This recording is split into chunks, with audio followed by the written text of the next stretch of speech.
ఓం గంగణపతే నమ. ఐం సరస్వత్యే నమ. ఓం నమ శివాయ. శివాయ గురవే నమ. ద్రాం దత్తాత్రేయాయ నమ. క్లీం కృష్ణాయ గోవిందాయ గోపీచన వల్లభాయ శ్రీకృష్ణ పరబ్రహ్మణే పరంజ్యోతిషే నమో నమ. ఓం నమో భగవతే మేధా దక్షిణామూర్తి మహ్యం మేధాం ప్రజ్ఞం ప్రయచ్చ స్వాహ. శ్రీరామ జయ రామ జయ జయ రామ రామాయ నమో నమ. క్రీం క్రీం మహాకాళికాయ నమ. చండీ పరాంబికాయ నమో నమ. గాయత్రి పరాంబికాయ నమ. శ్రీం బగ్లాముఖి దేవ్యే నమ. హ్రీం బగ్లాముఖి దేవ్యే నమో నమ. యూట్యూబ్ ప్రేక్షకులందరికీ కూడా నమస్కారం అండి. నేను పాలపర్తి గురునాథ శర్మ, జ్యోతిష్యం వాస్తు సిద్ధాంతిని. మీకంతా కూడా గోచారరీత్యా గ్రహాల యొక్క గ్రహస్థితి అంతా కూడా విశ్లేషణ చేయడం జరుగుతుంది. ఈ రోజునంతా కూడా ప్రధానంగా చూసుకుంటే మనం చెప్పబోయే టాపిక్ ఏంటిదంటే, జన్మజాతకం ప్రకారంగా మీ యొక్క గురుబలం పెరగాలి అంటే కనుక ఎటువంటి ఈ యొక్క పరిష్కారం ఆచరించాలి, ఏ దేవత ఆరాధన అంతా కూడా యొక్కరంగా ఉంటుంది, బృహస్పతి అనుగ్రహం వల్ల ఏ యొక్క సిద్ధులంతా కూడా లభించడానికి ఆస్కారం ఉంటుంది, అంటే ఏ కార్యాలంతా కూడా మంచి జరగడానికి ఆస్కారం ఉంటుంది. ప్రధాన బృహస్పతి గురించి చెప్పుకోవాలి అంటే కనుక బృహస్పతి గ్రహం అంతా కూడా అత్యంత శుభగ్రహంగా చెప్పడం జరుగుతుంది. బృహస్పతి అంటేనే గురుకటాక్షం ఇచ్చేవారుగా చెప్పడం జరుగుతుంది. ప్రధానంగా గురుగ్రహానికంతా కూడా ప్రధానంగా అంగీరస మహాముని యొక్క కుమారుడిగా చెప్పడం జరుగుతుంది. అంగీరసుడు అని చెప్పేసి అనడం. ప్రధానంగా బృహస్పతి అనుగ్రహం వల్ల రాజయోగం సిద్ధిస్తుంది. గురుకటాక్షం వల్లనే వివాహాది శుభకార్యాలు జరుగుతాయి.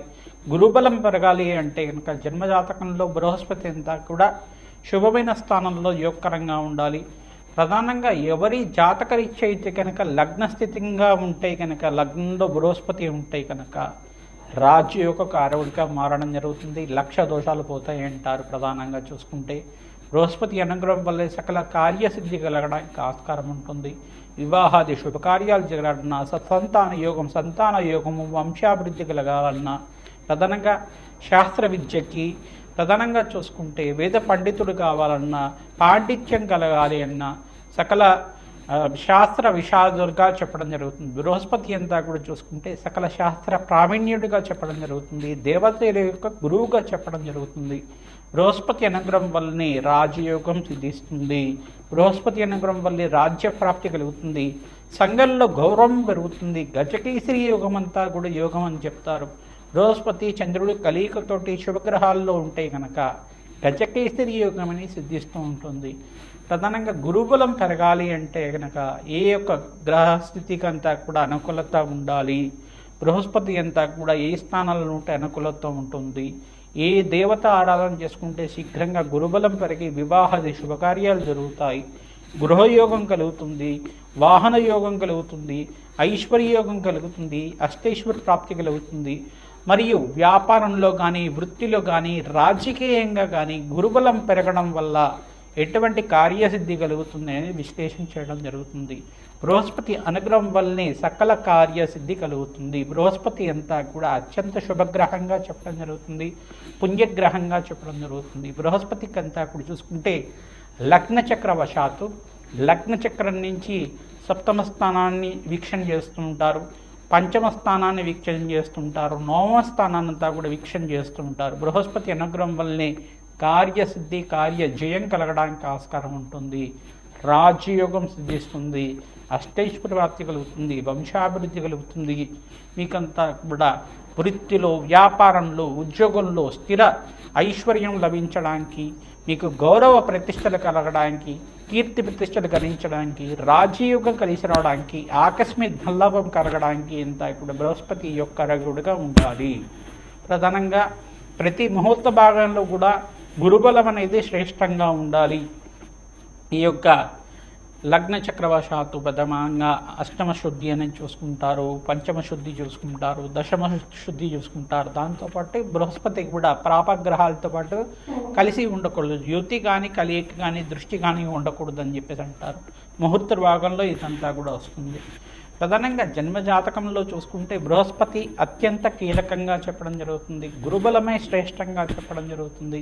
వివాహాది శుభకార్యాలకి, గృహయోగాలకి, సంపదకి, ఐశ్వర్యానికి, మహాలక్ష్మి కటాక్షానికి, గురు కటాక్షానికి అంతా కూడా ఈ యొక్క బృహస్పతే కారణంగా చెప్పడం జరుగుతుంది.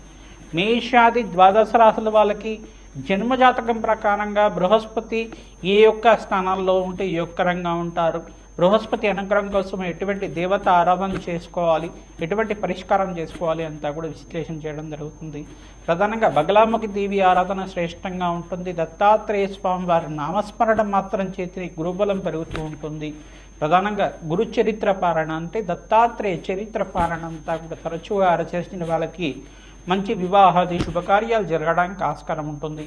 శ్రీకృష్ణ పరమాత్మ ఆరాధన కూడా యోగకరంగా ఉంటుంది. తులసిమాలతోటి నిత్యం ఈ యొక్క శ్రీకృష్ణ పరమాత్మ ఆరాధన చేయడం వల్ల, రాధాకృష్ణుల ఆరాధన దేవాలయంలో అంతా కూడా ఆరాధన చేయడం వల్ల విశేషమైన గురుబలం పెరగడానికి, ఈ యొక్క రుక్ని కళ్యాణం చేయించుకోవడం వాళ్ళకి శీఘ్రంగా కళ్యాణ యోగం సిద్ధించడానికి ఆస్కారం ఉంటుంది. సీతారాముల కళ్యాణం అంతా కూడా దేవాలయ ప్రాంగణంలో ఎవరైతే నిత్యం చేస్తుంటారో గురుబలం పెరిగి జాతకరీత్యా శీఘ్ర వివాహ యోగం సిద్ధించడానికి, అతి శీఘ్ర వివాహ యోగం సిద్ధించడానికి ఆస్కారం ఉంటుంది.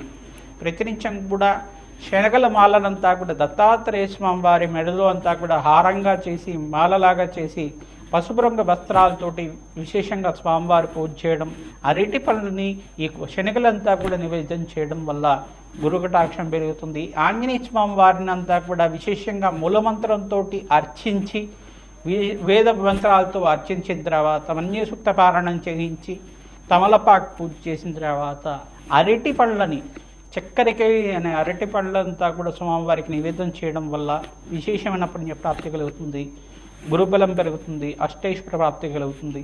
శ్రీరామ జయరామ జయ జయ రామ రామ అన్నామాన్ని ప్రతినిత్యం కూడా నామస్మరణ చేస్తూ ఉండాలి. తద్వారా గురుకటాక్షం పెరుగుతుంది. జయ గురు దత్తాత్రేయ. మకర రాశి మకర లగ్న జాతకులకి జాతకంలో మీ జాతకం తెలిసి ఉంటే కనుక మకర లగ్నాన్ని చూసుకోండి. లేదు జాతకం తెలిసి ఉంటే కనుక ఏ లగ్నమైందో ఆ లగ్నాన్ని చూసుకోండి. లేదు జాతకం తెలియకపోతే రాశి తెలిసి ఉంటే కనుక రాశిని చూసుకోండి. మకర లగ్నం మకర రాశి జాతకులకి ప్రధానంగా చూసుకుంటే జాతకరీత్యా గురుబలం పెరగడానికి ఎటువంటి పరిష్కారాన్ని ఆచరించాలి, వివాహాది శుభకార్యాలు జరగన గురుబలం ఉండాలి, సత్సంతాన యోగం కలగాలన్నా గురుబలం ఉండాలి, జాతకరీత్యా గృహయోగం కానీ ప్రధానంగా భూసంపద సిద్ధించాలి, స్థిరాస్తి కలిసి రావాలన్నా కానీ గురుబలం ఉండాలి. జాతకరీత్యా గురువంతా కూడా లక్ష దోషాలు పోగొడతారని చెప్పేసి అని అంటూ ఉంటారు. ప్రధానంగా బృహస్పతి గ్రహం అంతా కూడా దేవతలకంతా కూడా గురువుగా చెప్పడం జరుగుతుంది. ప్రధానంగా మంత్రసిద్ధి కలగాలన్నా గురుబలం ఉండాలి. ప్రధానంగా సంఘంలో గౌరవం పెరగాలన్నా, దైవ చింతన దైవతారాధన చేయాలన్నా, భగవత్ ఆరాధన చేయాలన్నా, అమ్మవారి కరుణా కటాక్షాలు కలగాలన్నా గురుబలం ఉండాలి. ఎవరైతే కనుక మహాలక్ష్మి ఆరాధన తరచుగా తామరపులతో చేస్తుంటారో మీకంతా కూడా జాతకరీత్యా గురుబలం పెరగడానికి ఆస్కారం ఉంటుంది. దత్తాత్రేయ స్వామివారి ఆరాధన విశేషంగా చేస్తూ ఉండాలి. విశేషంగా దత్తాత్రేయ కవచం తరచుగా పారాయణం చేస్తూ ఉండడం, ప్రధానంగా దత్తాత్రేయ చరిత్రంతా కూడా ప్రవచనంలాగా వింటూ ఉండడం విశేషమైన పుణ్యప్రాప్తి కలుగుతుంది. దత్తాత్రేయ స్వామివారి ఆరాధనలో భాగంగా దత్తాత్రేయాయ స్మరణమాత్రైన సంతుష్టాయ నమః నామాన్ని జపాన్ని ఆచరించిన వాళ్ళకి గురుబలం పెరగడానికి ఆస్కారం ఉంటుంది. గురువారం గురుహోరలో అంతా కూడా శనగలు మరియు అరటి పండ్లు, పసుపు రంగు వస్త్రము మరియు ఈ యొక్క పనస పండు అంతా కూడా బ్రాహ్మణోత్మకంతా కూడా మహావిష్ణువు స్వరూపంగా భావించి గురువారం గురుహోరలో అంతా కూడా దక్షిణ సహితంగా తరచుగా 5 వారాల దాకా మీరంతా కూడా గురుబలం పెరగడానికి జాతకరీత్యా గురుకటాక్ష సిద్ధ్యర్థం బృహస్పతి గ్రహ దేవత ప్రీత్యర్థం దత్తాత్రేయ స్వామి దేవత ప్రీత్యర్థం అనే సంకల్పంతో మహావిష్ణు స్వరూపాయ బ్రాహ్మణాయ అనే సంకల్పంతో ఈ యొక్క దక్షిణ సహితంగా ఈ యొక్క బ్రాహ్మణోత్తమంతా కూడా నారాయణ స్వరూపంగా ఉంటారు. కావున మీరంతా కూడా జపము హోమాది కార్యక్రమాలు ఆచరించిన తర్వాత ఈ యొక్క దానమంతా కూడా చేయించడం తర్వాత మీకంతా కూడా గురుబలం పెరగడానికి ఆస్కారం ఉంటుంది. సంఘంలో గౌరవం పెరగడానికి ఆస్కారం ఉంటుంది. ప్రతినిత్యం కూడా దత్తాత్రేయ స్వామివారికి శనగల మాలనంతా కూడా సమర్పిస్తూ ఉండడం, ప్రధానంగా గోమాతకంతా కూడా ఈ యొక్క పచ్చిక తెలకబిండి గ్రాసం అరటి పండ్లంతా కూడా పెడుతూ ఉండడం వల్ల విశేషమైన పుణ్యప్రాప్తి కలుగుతుంది. ప్రధానంగా రుక్మిణి కళ్యాణం అంతా కూడా దేవతా కళ్యాణం అంతా కూడా శ్రీకృష్ణ పరమాత్మ ప్రీతికరంగా రోహిణి నక్షత్రం వేళలో అంతా కూడా ఈ యొక్క రుక్మిణి కళ్యాణం అంతా కూడా తరచుగా చేస్తూ ఉండడం వల్ల దేవాలయ ప్రాంగణంలో ఈ యొక్క రుక్మిణీ కళ్యాణం అంతా కూడా ఆచరించడం వల్ల విశేషమైన పుణ్యప్రాప్తితోటి గురుబలం పెరగడానికి ఆస్కారం ఉంటుంది, సంఘంలో గౌరవం పెరగడానికి ఆస్కారం ఉంటుంది. ఈ యొక్క ప్రతినిత్యం కూడా దత్తాత్రేయ స్వామి వారి ఆరాధన చేసుకోవడం వల్ల మీకంతా కూడా రాజయోగం సిద్ధిస్తుంది. ప్రధానంగా వివిధ వ్యాపార రంగంలో కూడా అభివృద్ధి కలగడానికి ఆస్కారం ఉంటుంది, ధనాకర్షణ పెరగడానికి ఆస్కారం ఉంటుంది. రాజకీయంగా కూడా బలకబడి పెరగడానికి గురుబలం ఉండాలి. రాజయోగం కలిసి రావాలి అంటే గురుబలం కావాలి. ప్రధానంగా ధనాకర్షణ జన ఆకర్షణ పెరగాలన్నా గురుబలం ఉండాలి జాతకరీత్యా. ప్రధానంగా బగలాముఖి శాంతి హోమాది కార్యక్రమాలు, రాజశ్యామల హోమాది కరతలు, ఈ యొక్క కమలాత్మక దేవిగా ఆరాధన చేసిన వాళ్ళకి విశేషమైన గురుకటాక్షం కలుగుతూ ఉంటుంది. ప్రధానంగా మేధా దక్షిణామూర్తి స్వామివారి ప్రీతికరంగా జపము హోమాది కార్యక్రమాలు ఆచరించడం వాళ్ళకి కూడా విశేషమైన గురుకటాక్షం అంతా కూడా సిద్ధించడానికి ఆస్కారం ఉంటుంది. కార్యసిద్ధి కార్యజయం కలగడానికి ఆస్కారం ఉంటుంది. లగ్న చక్రం ప్రకారంగా లగ్నము, పంచమ స్థానము, నవమ స్థానము, దశమ స్థానం బృహస్పతికి యొక్కరంగా ఉంటుంది. మీకంతా కూడా మకర రాశి మకర లగ్న జాతకుడికి అంతా కూడా బృహస్పతి రాజయోగ కారకుడిగా ఉన్న మీకంతా కూడా సప్తమంలో బృహస్పతి ఉచ్చస్థానాన్ని పొంది ఉంటే కనుక రాజయోగంగా ఉంటుంది. జాతకరీత్యా మీకంతా కూడా అత్యంత శుభుడిగా చెప్పడం జరుగుతుంది. పుణ్యప్రాప్తి కలగడానికి ఆస్కారం ఉంటుంది. బృహస్పతికి ప్రీతికరంగా జపము హోమాది కార్యక్రమాలు ఆచరించండి, తద్వారా రాజయోగం సిద్ధిస్తుంది. శ్రీమాత్రే నమః.